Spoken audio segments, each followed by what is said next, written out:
We are on the river here, Upper Potomac, out of the Canal Lock, below Old Dam 2. Kind of see behind me what we got going downriver. It's about 3 feet, so we're up. We're up about a foot and a half probably over the week.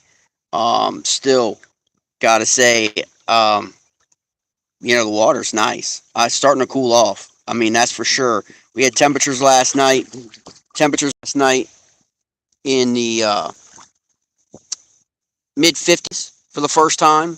You kind of see that coming down. Um, the water's definitely cooler than it was last week already.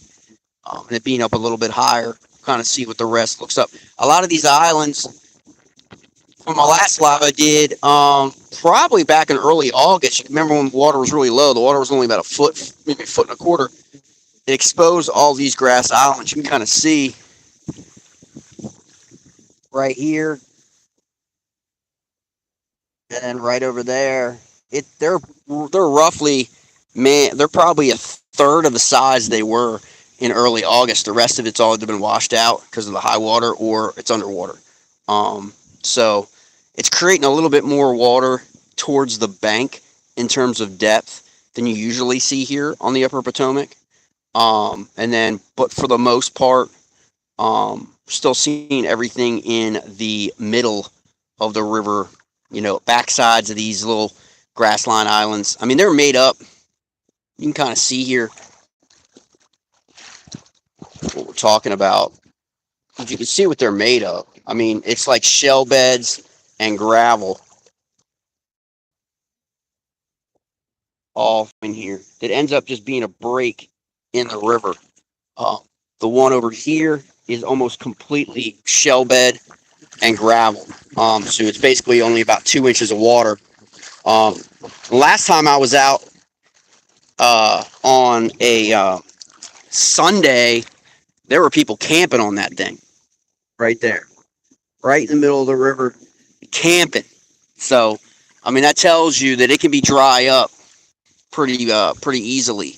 Um, in terms of that, in terms of pitching a tent, be able to fish, man, all day long. I mean, it's beautiful out here all the time. That's why I try to bring as many people out here as I can. Recommend it to people doing everything that they need to do, to get away from it all. There is nobody out here. There was nobody. If you caught that video from this morning, there was nobody at the lot, nobody at the ramp, and there's nobody on the river today. And you know what? A lot of that's just September, back to school, football games, life, all that stuff. You see that a lot, but a lot of people miss the bite that goes down during this fall transition.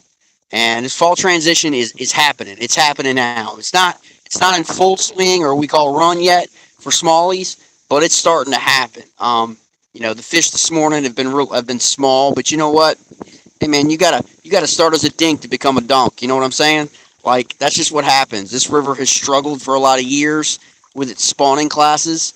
And so, it's a work in progress, for sure. But it's a beautiful place to come, be out, especially for beginners. It's a really easy river, as opposed to like the Susquehanna, for beginner kayakers, beginner, anglers to kind of learn, a little bit about current flow, rock, ledges, eddies. It's a really, really easy river to just kind of structure.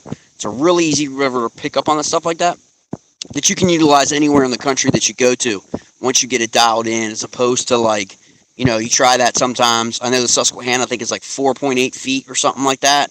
I know events have gotten moved off of that river to other places that were scheduled for the weekend coming up, because of the high water, because of all the rain that's gone down. But it's just, it's a little different on the Upper Potomac than the Susquehanna a lot of times. I'm sure the Monocacy is a little bit the same way. But the water, the water is really nice. Like, it's definitely got a little stronger current flow. You can see here where it's coming down. You can kind of just see what we got going on.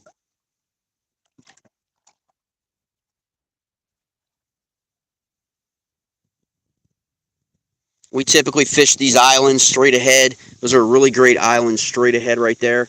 Down probably about a mile or so. There's 3 of them in there. Those are great, great summertime spots. And then you have obviously behind up, and I would recommend a trolling motor, especially if you're in a kayak, because this isn't even as swift as the current gets right now. And you would actually just beat yourself up if you tried to kayak up to that rock area, um, Elm Island and Dove and all that up there towards the old canal when the river's like this. So much during the July August period, you can canoe up there, paddle up there um, without any trolling motors or anything like that. A lot easier than you can now. The water's up, plus it's moving pretty brisk, but you can kind of see rocks all the way up there. That point island, that island off there on the back side of that island is a really good smally spot. The water gets a little bit deeper, um, and so they like to hang out in there in that little pool that's behind that island on the back left side and ambush everything coming down from those rocks and ledges that are just above it. Um, and that's really the essence of like the Upper Potomac is it's all like the old canal. And we say like old dams, man. They just got over time never repaired, never fixed, got beat up by floods, got beat up by current flow, and they act as structure. And you got tons of rocks below that break it up. So you do get the mudder, guy who's going to mutter with his John boat in this section, but you don't get boats in this section. You don't get jet boats in this section ever, because I mean, it's expensive to repair. Um, so it's basically an entire section, 3 mile section really of kayaking and canoeing and wade fishing. So it's great, to experience that when the bite's on. We have these events. It's always great to come out and learn how the river's going to act after rains. It's been raining overnight. Temperatures have been dropping overnight, and then the sun's been up like today. It's beautiful out here. But again, we're into shorter days, longer nights starting this fall transition. So that's really what we're looking at. And fish are adapting. We have to adapt as well in terms of fishing. I started this morning back in right there, coming out. It's about a 55-yard cutout into the river. And sometimes you can get lucky early in the morning. They don't stay in there long. And right at the mouth of that with the spook and a bluegill pattern. I've also been throwing the chatterbait and the crawl pattern. You can also use green pumpkin. And Ned rig, obviously, but kind of switched away from that this morning, most part because you need something a little bit to get into that current. So, and plus you want vibration, spinnerbait, chatterbait, those kind of things to kind of play into that because you've got that increased current flow. It's definitely a little stronger and swifter than it's probably been in the last 2 or 3 weeks. Not sure what's happening on the above the dam. I'm sure you can check out Shallow Water Fishing Adventures, Jeff Green, his Facebook page, Instagram. He usually goes out of the landing Seneca, which is right above that, probably about 4 miles, 3 miles or so above where I am. And he heads upriver in his jet boat. He could probably give you a good idea of what that stretch of the river looks like. I'm sure Edwards Ferry is probably 4 feet to 4.2 feet. If it's this high down here, that's usually how it works. Edwards Ferry is usually about 2 feet higher than this section almost all year long, no matter what's happening. I think it's just the landscape, the geography of the river of where it comes in there for Edwards Ferry. So that's kind of where we're at here. Obviously, if you've watched any of the videos here on the channel from this section, it was full of rocks. I mean, this out here was full of rocks 2 weeks ago, and you can't see a single rock. That tells you that how high the water has risen just in the last 2 weeks. So, the bite will do its thing. It'll probably take a couple days. Probably by the week, I would say the weekend's going to be ripped. The weather stays like this, and the water level doesn't get any higher than this, I would think. And the temperature continues to drop in the water, though, because we're having these cooler nights now because fall is on its way. I really think that the smallmouth bite is going to pick up this weekend. I think it may be one of the best weekends we've had here in the last 3-4 weeks. August was brutal. in terms of heat, 95-degree heat and a foot of water.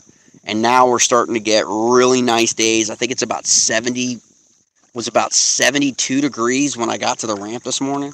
Um, so it's probably a little warmer now.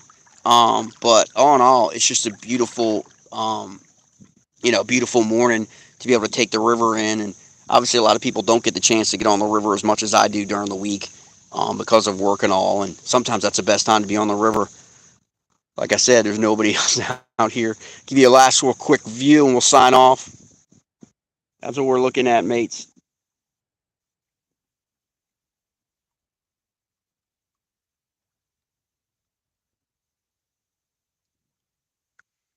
Any day on the river is a good day. Hope everybody has a great day. Thanks again, everybody, subscribers to the channel. We hopped over 8,000 in the last couple days.